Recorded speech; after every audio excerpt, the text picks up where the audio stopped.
আসসালামু আলাইকুম, কেমন আছেন সবাই? আশা করি ভালো। আজকে আমি ভাজা পুলি পিঠা বানিয়ে দেখাবো। এটা এতটাই টেস্টি, এটা কিন্তু আপনারা সারা বছর বানিয়ে খেতে পারবেন। এটা যে কোনো সময় খেতে পারবেন, কিন্তু এখন শীতের সময় তো সবাই কিন্তু বিভিন্ন রকম পিঠা খেতে খুব পছন্দ করে। তাই একবার হলো আমার রেসিপিটা ট্রাই করবেন। এখানে আমি একটি বাটিতে 2 কাপ মেজারমেন্ট কাপের 2 কাপ পরিমাণ ময়দা নিয়ে নিয়েছি। আপনারা চাইলে আটা দিয়েও বানাতে পারেন, কিন্তু ময়দা দিয়ে বানালে একটু ক্রিস্পিটা ভালো হয়, যার জন্য কিন্তু সমস্যা নেই, আপনারা চাইলে আটা দিয়েও বানাতে পারেন। পরিমাণ মতো লবণ দিয়েছি, তারপরে 1 টেবিল চামচ পরিমাণ চিনি দিয়েছি। এটা দিলে পিঠাটি ভালো লাগে খেতে, মিষ্টি মিষ্টি, যার জন্য এটা আপনারা চাইলে স্কিপ করতে পারেন। আমি এবার সব শুকনো উপকরণগুলি ভালোভাবে মিশ্রণ করে নিব। তারপর কিন্তু এখানে সয়াবিন তেল দিব 2 টেবিল চামচ পরিমাণ। এটা অবশ্যই দিবেন, কারণ এটা দিলে আপনার পিঠাটা অনেক খাস্তা হয়। এবার তেলের সাথেও আমি ভালোভাবে ময়দাটা খুব সুন্দরভাবে কিন্তু মিক্স করে এরপরে কিন্তু আমি পানিটা অ্যাড করব। এখন কিন্তু দিব না, কারণ শুকনো উপকরণগুলো ভালোভাবে মিক্স হয়ে গেলে এখন হাত দিয়ে আপনারা চেপে দেখবেন, যদি এভাবে দলা পেকে যায় আপনার মিশ্রণটি পারফেক্ট হয়েছে। আর এটা তো কোনো সমস্যা নেই, আপনার এটা অতটাই যে একদম দলা পাকাতে হবে সেটা কোনো নির্দিষ্ট কোনো নিয়ম নেই। আপনি এবার নর্মাল তাপমাত্রা পানি দিয়ে কিন্তু আমি ডোটি তৈরি করে নেব। একসাথে কিন্তু অনেকটা পরিমাণ পানি দিব না, তাহলে কিন্তু আবার এটা আবার বেশি নরম হয়ে যাবে। এটা একদম আমরা যেরকম পরোটার জন্য ডো তৈরি করি সেরকম করে করতে হবে। তার থেকেও কিন্তু একটু শক্ত হলে ভালো, না হয় কিন্তু আবার নারকেল দেওয়ার পরে কিন্তু পিঠাটি নরম হয়ে যেতে পারে। যার জন্য আপনার আপনার ডোটা যত আপনার শক্ত হবে, টাইট হবে, আপনার পিঠাটাও কিন্তু সুন্দর হবে। আবার অতিরিক্ত বেশি না, অত বেশি নরমও না, ওইটা কিন্তু আপনারা দেখে বুঝে নেবেন। এটা কিন্তু যখন রেস্টে রাখবো তখন কিন্তু আরও অনেকটা পরিমাণ সফট হয়ে যাবে। আর এটা কিন্তু বেশি ভালো করে মথতে হবে। আপনি যত ভালো করে মথবেন আপনার পিঠাটা কিন্তু ততটাই সুন্দর হবে, না হয় কিন্তু আপনার পিঠাটি আবার ভেঙে যেতে পারে। যার জন্য আপনি এটা খুব ভালোভাবে স্মুথলি সময় নিয়ে যদি আপনি ডোটি রেডি করেন, তাহলে কিন্তু আপনার পিঠাগুলো খুব সুন্দরভাবে হবে। এবার আমি এভাবে ঢেকে রেখে দেবো। এবার আমি নারকেলের পুরটা রেডি করে নেব। চুলায় আমি কড়াই দিয়ে দিয়েছি। আমি এখানে ঘি দিয়ে করছি এটা। আপনারা চাইলে বাটার দিয়েও করতে পারেন, কিন্তু ঘি দিয়ে করলে ফ্লেভারটা অনেক ভালো আসে। কিন্তু আপনারা বাটার দিয়েও করতে পারেন, তাহলে কিন্তু এটা অনেক ফ্লেভারফুল হয়। আমি এখানে 2 চা চামচ পরিমাণ ঘি দিয়েছি। ফ্লেভারের জন্য 2টি এলাচ দিয়েছি। আপনারা চাইলে এলাচের গুঁড়া অ্যাড করতে পারেন।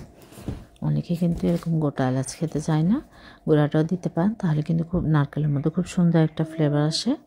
এবার আমি এখানে সুজি দিয়ে দিচ্ছি। আমি কিন্তু আজকে পিঠাটা একটু অন্যভাবে করছি। এটা কিন্তু শুধু যে নারকেল দিয়ে করছি তা না, এটার পুরটাই কিন্তু আসল। যার জন্য একবার হলেও কিন্তু আমার রেসিপিটা আপনারা দেখে এবং ট্রাই করবেন, তখন বুঝতে পারবেন এটা কিন্তু খুবই অন্যভাবে করেছি। আমি এখানে 2 চা চামচের মতো সুজিটা হালকা করে ভেজে নিয়েছি ঘিয়ের মধ্যে। তারপর নারকেল দিয়েছি 1 কাপ পরিমাণ কোরানো, দেখতে পেয়েছেন এরকম কোরানো চিকন চিকন করে। এবার নারকেলটাও আমি ভেজে নেব ঘি এবং সুজির সাথে, ভালোভাবে ভেজে নেব সময় নিয়ে। চুলা আঁচটা কিন্তু একদম লোতে রাখবেন, না হয় কিন্তু পুড়ে যাবে, কারণ সুজিটা কিন্তু শুকনা। এবার আমি এখানে চিনি দিয়ে দিচ্ছি পরিমাণ মতো।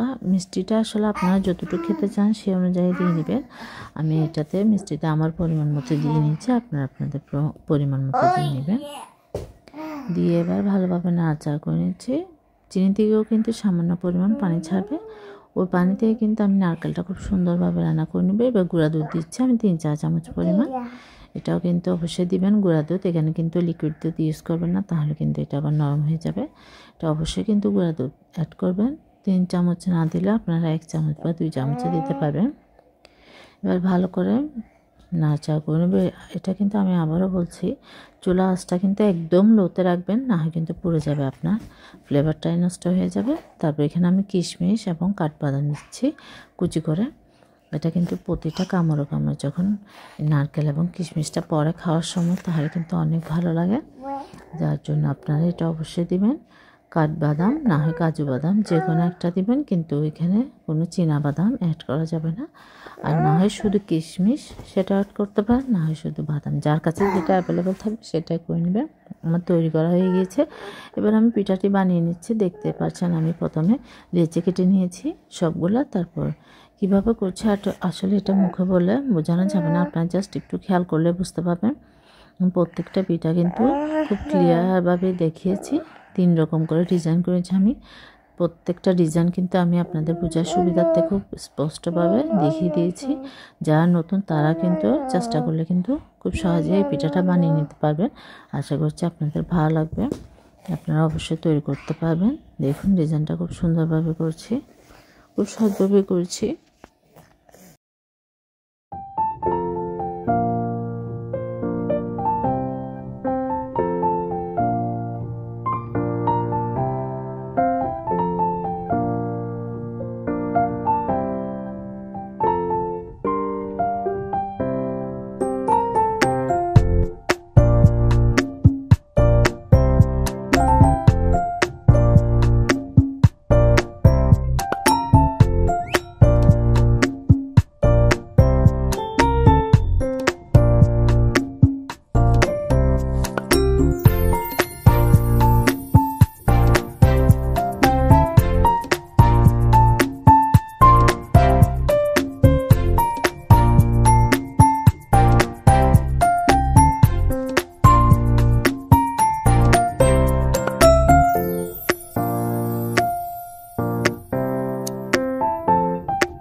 দেখুন আমার পিঠা কিন্তু তৈরি করা হয়ে গিয়েছে।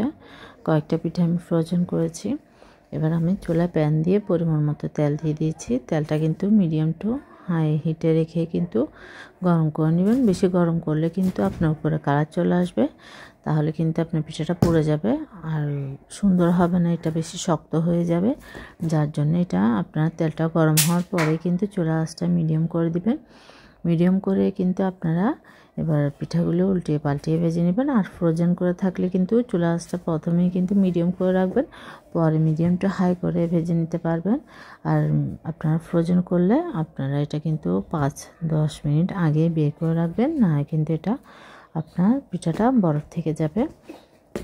এটা আমি মিডিয়াম টু হাই করে কিন্তু ভেজে নিচ্ছি। এটা যেহেতু আমি সাথে সাথে তৈরি করে ভেজে নিচ্ছি, দেখতে পাচ্ছেন কতটা সুন্দর করে হচ্ছে, ফুলে উঠছে।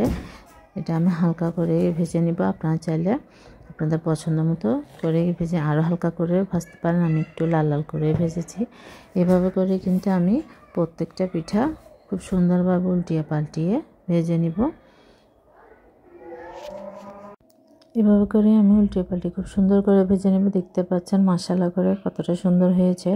এটা কিন্তু ক্রিস্পিও হয়েছে, খেতে বেশ মজা হয়েছে। তাই অবশ্যই আপনারা একবার হলো আমার রেসিপিটি ট্রাই করবেন। আর ভালো লাগলে আমার চ্যানেলটি সাবস্ক্রাইব করে দেবেন, পাশে থাকা বেল আইকনটি প্রেস করে দেবেন, তাহলে নোটিফিকেশান অন হয়ে যাবে, নিত্য নতুন ভিডিওগুলো আপনি দেখতে পারবেন।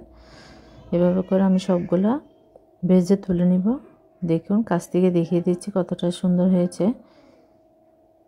এইভাবে করে আমি আবার সেকেন্ড লেয়ারও ভেজে নিব। খুবই সহজ, খুবই অল্প সময়ে কিন্তু আপনারা ঝটপট এই নাস্তাটি তৈরি করতে পারেন। এটা কিন্তু ফ্রোজেন করে রাখলেও মেহমানদেরকে আপনারা ঝটপট ভেজে দিতে পারেন, এটা এতটাই সহজ। এবার আমি পরিবেশনের জন্য নিয়ে নিচ্ছি। দেখুন একটা ভেঙে দেখিয়ে দিচ্ছি কতটা সুন্দর হয়েছে, পুর ভরা। আর এটা দেখুন পুর ভরা কতটা, ভিতরে সফট উপরে ক্রিস্পি। আশা করছি আপনারাও তৈরি করবেন আর আমাকে কমেন্ট করে জানাবেন কেমন হয়েছে। ভুল ত্রুটি সরি। আল্লাহ হাফেজ, আসসালামু আলাইকুম। সবাই ভালো থাকবেন, সুস্থ থাকবেন।